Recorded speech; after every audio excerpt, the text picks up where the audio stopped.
સુરતના સરથાણા નેચર પાર્કમાં નવ મહેમાન આવ્યું. માદા રીંછ રિદ્ધિએ બચ્ચાને જન્મ આપ્યો. સુરત મહાનગરપાલિકાના સરથાણા ખાતે આવેલ પ્રાણી સંગ્રહાલયમાં આજે માદા રીંછ દ્વારા તંદુરસ્ત બચ્ચાને જન્મ આપતા પ્રાણી સંગ્રહાલયમાં ફરજ બજાવતા કર્મચારીઓમાં ખુશીની લહેર પ્રસરી જવા પામી છે. બાળ રીંછ અને માદા રીંછની માવજત અને તકેદારી રાખવા માટે નેચર પાર્કનો સ્ટાફ સતત મોનિટરિંગ કરી રહ્યો છે.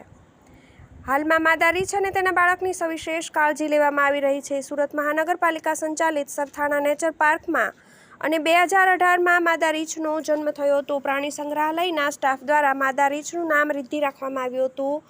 આ માદા રીંછ રિદ્ધિએ આજે બચ્ચાને જન્મ આપ્યો હતો. હાલમાં નેચર પાર્કના તબીબ અને સ્ટાફ દ્વારા બાળ રીંછ અને રિદ્ધિની સવિશેષ તકેદારી રાખવામાં આવી રહી છે અને તેના માટે પાંજરામાં આવેલ નાઇટ શટર રૂમમાં સીસીટીવીના આધારે બંનેનું મોનિટરિંગ કરવામાં આવ્યું હતું. નેચર પાર્કના તબીબના જણાવ્યા મુજબ હાલમાં નવજાત રીંછ તંદુરસ્ત જણાઈ રહ્યું છે અને રિદ્ધિ પણ પૂરતી કાળજી લેવામાં આવી રહી છે. ઉલ્લેખનીય છે કે હાલમાં નેચર પાર્કમાં 3 માદા રીંછ અને 1 નર રીંછ વસવાટ કરી રહ્યા છે અને હવે વધુ એક નર બાળકનો જન્મ થતાં આ સંખ્યા વધીને 5 થવા પામી છે. TV18 ન્યૂઝ ચેતનભાઈ જે બુંદેલા, સુરત.